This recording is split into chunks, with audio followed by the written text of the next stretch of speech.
Hi guys.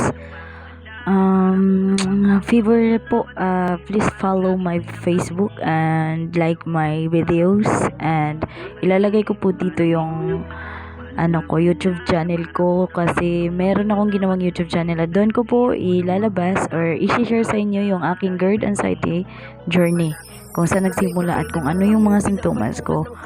Kaya guys, please support and please subscribe and like my videos. Naglalakad na naman ako.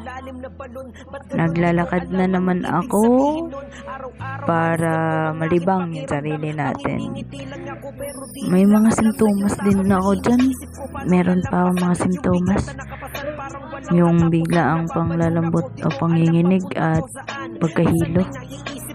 Diyan, meron na naman ako niyan. Kaya, kasi takot ako kasi may nagtanong sa akin, "Uy, ang payat mo na." Kaya para bigla ako na ganyan talaga guys, pag meron kang anxiety at GERD. Lalo na pag may nakakita sa'yo na nanibago sila sa'yo, "Uy, ang payat mo na." Ako naman, nag-overthink na naman ako kung ano na naman nasa isip ko. Kaya doon, natatakot na naman ako. Magre-react na naman sarili ko. Magre-react na naman yung katawan ko. Kasi, hindi ko makontrol yung katawan ko pag yun na yung